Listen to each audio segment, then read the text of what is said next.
আছেন সবাই? আমি আক্তারুজ্জামান ইনস্ট্রাক্টর-এর সাথে আছি আপনাদের সাথে। আজকে আমরা আলোচনা করব ইলাস্ট্রেটর টিউটোরিয়াল নিয়ে। Adobe Illustrator টিউটোরিয়াল 2023 তে আপনাদের সবাইকে স্বাগতম। এখন আমি কথা বলবো টাইপ টুল নিয়ে। টাইপ টুলতে সেম আমরা অ্যারোতে ক্লিক করে এটাকে এখানে বসিয়ে দিলাম। প্রথমে যে টুলটা পাচ্ছি সেটা হচ্ছে টাইপ টুল। তো টাইপ টুল দিয়ে মূলত আপনি লেখালেখির কাজ করতে পারবেন ইলাস্ট্রেটরে। এখানে আপনি টাইপ টুলে যান বা শর্টকাট হচ্ছে কিবোর্ড থেকে টি প্রেস করলে চলে আসবে। দেন আপনি এখানে ক্লিক করেন, একটা লেখা চলে আসছে লোয়ারেম ইপসাম। তো এটা ডিফল্টভাবে চলে আসে। এটাকে আপনি এইভাবে সিলেক্ট করবেন অথবা কিবোর্ড থেকে কন্ট্রোল এ প্রেস করে সিলেক্ট করবেন। দেন আপনি আপনার পছন্দ মতো একটা লেখা লিখেন।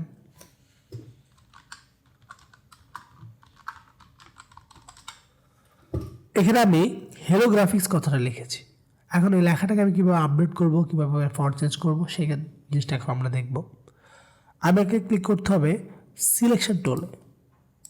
ওকে, এখন যদি আমি এটা লেখার সাইজ বড় করতে চাই বা এটাকে ফন্ট চেঞ্জ করতে চাই, তখন আমাকে কী করতে হবে, কিবোর্ড থেকে কন্ট্রোল টি অথবা উইন্ডো থেকে টাইপ থেকে আপনাকে ক্যারেক্টারে ক্লিক করতে হবে। তার শর্টকাট হচ্ছে কন্ট্রোল টি। তো আমি কিবোর্ড থেকে কন্ট্রোল টি প্রেস করি। এখানে দেখেন ক্যারেক্টার নামে একটা অপশন এখানে চলে আসছে। তো এখানে আপনি ক্যারেক্টারে যাওয়ার পর এখানে যে 3 ডট মেনুটা দেখতে পাচ্ছেন, এখানে ক্লিক করে আপনাকে শো অপশন, এখান থেকে শো অপশনসে ক্লিক করতে হবে। তাহলে ক্যারেক্টারের সকল অপশন ওপেন হয়ে যাবে। না হলে কিন্তু আপনার এখানে কিছু অপশন হাইড থাকবে। আমি যদি এখানে লেখাটাকে সিলেক্ট করি আর যদি প্রথম যে অপশনটা দেখতে পাচ্ছি এটাকে ক্লিক করি, এখানে আপনি ক্লিক করলে আপনি বিভিন্ন ফন্ট চেঞ্জ করতে পারতেছেন। এখানে দেখেন হেলো লেখা, আমি স্টাইলটা চেঞ্জ হচ্ছে, দেখেন চেঞ্জ হচ্ছে। তো এখানে অসংখ্য স্টাইল আছে, রাইট? আর নিচে হচ্ছে এই স্টাইলের বিভিন্ন থাকে, মানে একটা ফন্টের বিভিন্ন স্টাইল থাকে, সেইটা নিচে আমরা পেয়ে যাব। যেমন আমি যদি এখান থেকে রোবোটাকে ইউজ করি, রোবোটের অনেক ভার্সন আছে ব্ল্যাক। তো এটা হচ্ছে এই দুইটা হচ্ছে এটার কাজ, ফন্ট চেঞ্জ করার ক্ষেত্রে ব্যবহার হবে। নিচে যে এটা দেখতে পাচ্ছেন সেট দ্য ফন্ট সাইজ, এখান থেকে যে আপনি লেখাটাকে বড় করতে পারেন। এখানে দেখেন 72 পর্যন্ত আছে। এখন আমরা প্রশ্ন হতে পারে আমি এর বেশি দিতে পারবো কিনা। হ্যাঁ, অবশ্যই পারবেন। আপনাকে জাস্ট হাতে লিখে দিতে হবে 100। দেখেন কত বড় লেখা হয়ে গেছে আমাদের। এরপর আমরা যে জিনিসটা পাচ্ছি, আমরা যদি লেখাটা কালার চেঞ্জ করতে চাই, আমাদেরকে নর্মালি টুলবার এখান থেকে ডাবল ক্লিক করে কালারটা চেঞ্জ করতে হবে। দেখেন কালার চেঞ্জ হয়ে গেছে। এখন যদি আমি এখানে মনে করুন যে একটা লাইন লিখছি, আমি লাইনটাকে 2টা লাইন করবো। জাস্ট গ্রাফিক্স কথাটাকে আমি সেকেন্ড লাইনে নিয়ে আসবো। তো আমি স্পেসটা কেটে এন্টার দিব, নিচে চলে আসবে। এখানে দেখেন উপরে যে লাইনটা, নিচে যে লাইন, মাঝখানে যে গ্যাপটুকু দেখতে পাচ্ছেন, এটাকে বলা হয় আপনার লাইন স্পেস।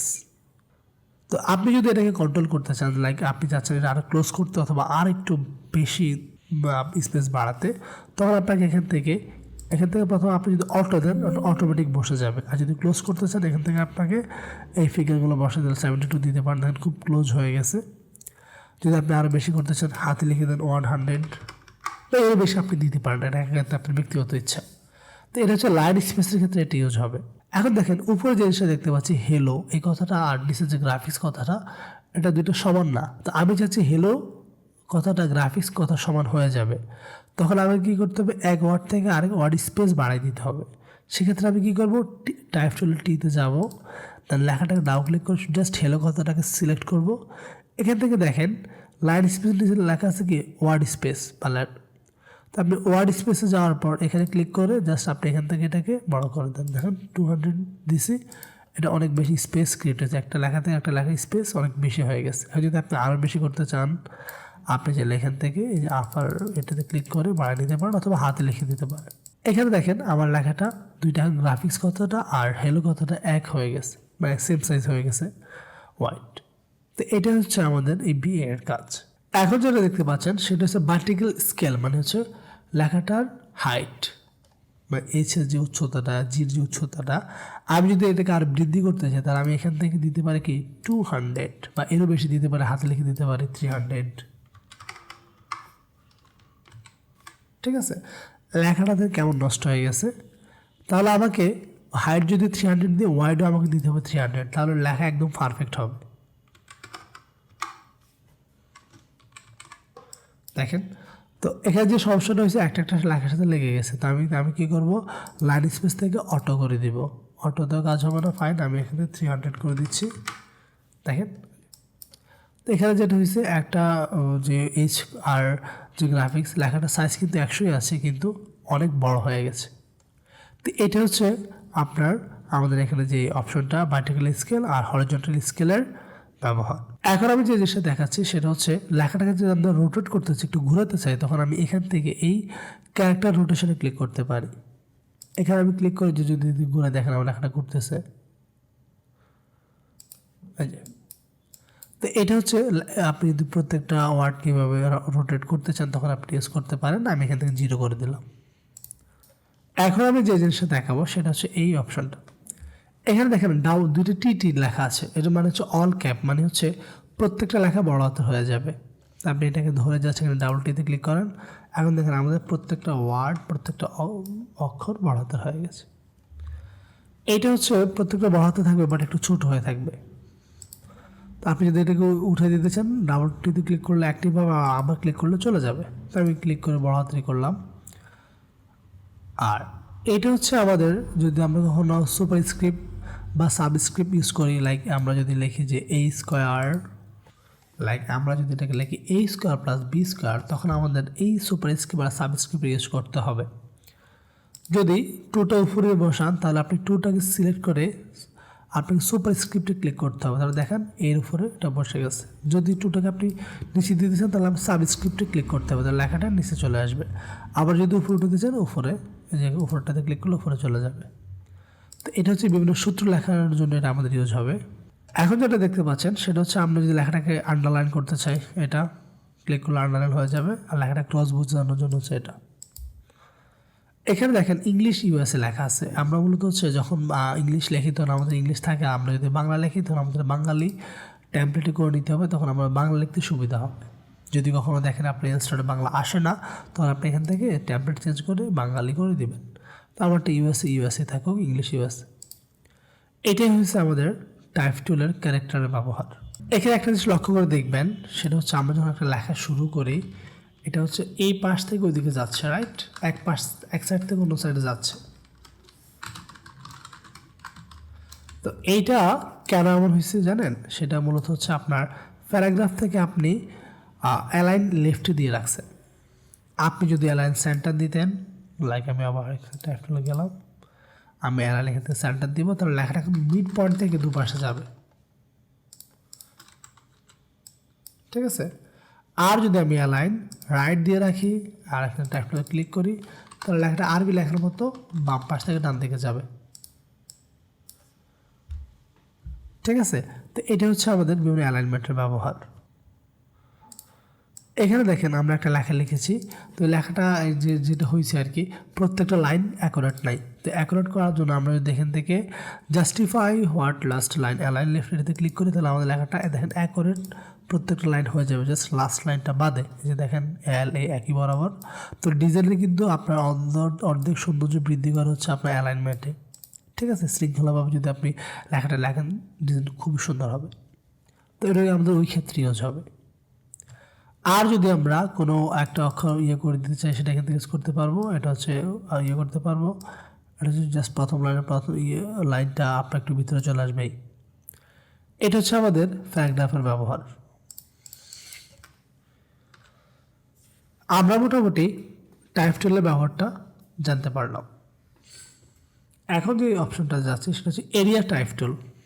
এই জিনিসটা কি, আপনি যদি এখান থেকে একটা শেপ নিয়ে, লাইক একটা সার্কেল নিয়ে, ওকে, আপনি এখান থেকে সাপোজ একটা এরিয়া টাইপ টুলে গিয়ে জাস্ট এই শেপের ওখানে ক্লিক করছেন। এখন দেখেন শেপটা যতটুকু ছিল অতটুকুর মধ্যে একটা সার্কেলের মধ্যে একটা লেখা চলে আসছে। এখানে দেখেন লোরে ইপসাম এই কথাটা বারবার আসে এখানে। এখানে যদি আপনি নিজে করে লেখা দিতে চান তাহলে আপনাকে কী করতে হবে, ডাবল ক্লিক করে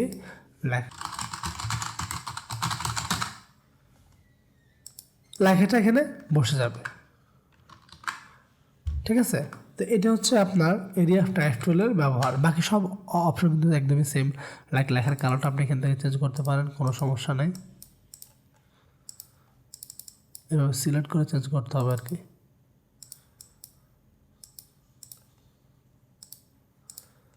ওকে, এটা হচ্ছে এরিয়া টাইপ টুল।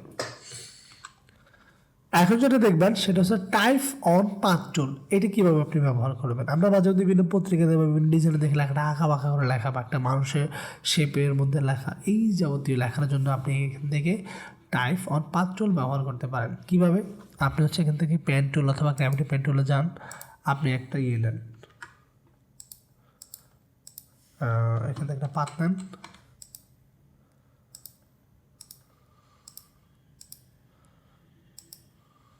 ওকে, স্টকে কালারটা নিয়ে নেন। আমি চাচ্ছি আমার লেখাটা এই শেপটার মতো আঁকা বাঁকা হবে। আমাকে কি করতে হবে? জাস্ট এই শেপটাকে ধরতে হবে, টাইপ অন পাথে ক্লিক করতে হবে, দেন এখানে ক্লিক করব। দেখেন আমার শেপটা যেমন বাঁকা, লেখাটার বাঁকা হয়ে গেছে, এই দেখছেন? তো এটা হচ্ছে টাইপ অন পাথ টুলের ব্যবহার। ডাবল ক্লিক করে আপনি আপনার যে লেখাটা লেখা সেটা সিলেক্ট করে আপনি জাস্ট ব্যাক ক্লিক করে আপনি লেখা অ্যাড করে দেবেন। এটা হচ্ছে আমাদের টাইপ অন পাথ টুলের ব্যবহার। এখন আমরা আসি ভার্টিক্যাল টাইপ টুল। এই জিনিসটা কি? এটা হচ্ছে মূলত লেখাটা আমরা যখন টাইপ টুল লিখছি তখন লেখাটা আমাদের কি ল্যান্ডস্কেপ বা হরিজন্টালভাবে গেছে, আর ভার্টিক্যালে জাস্ট লেখাটা নিচের দিকে যাবে, ল্যান্ডস্কেপ পোর্ট্রেট আকারে যাবে আর কি।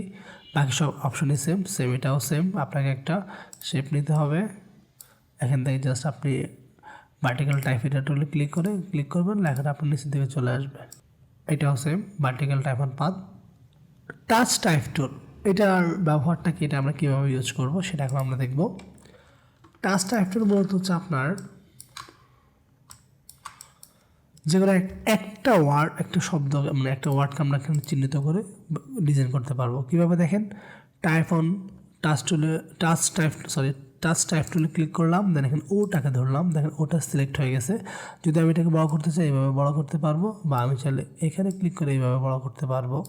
আমি যদি কালার চেঞ্জ করতে চাই অপশন বার থেকে কালারটাও চেঞ্জ করে দিতে পারবো, অথবা এখান থেকে ডাবল ক্লিক করে কালারটা চেঞ্জ করে দিতে পারবো। তো এটা হচ্ছে আমাদের টাচ অন টাইপ টুলের ব্যবহার। লাইক এটাকে ধরে একটা কালার করে দিলাম, এটাকে ধরে একটা কালার করে দিলাম, এইটাকে ধরে একটা কালার করে দিলাম। তো আপনি বিভিন্নভাবে কালার, সাইজ সব কিছু চেঞ্জ করতে পারেন, অথবা আপনি ফন্টও চেঞ্জ করতে পারেন। এটাকে ধরে এখান থেকে আপনি ফন্টটাও চেঞ্জ করে দিলেন, দেখেন এখান থেকে খুব ইজিভাবে ফন্ট চেঞ্জ হচ্ছে। এটা হচ্ছে আমাদের টাচ টাইপ টুলের ব্যবহার।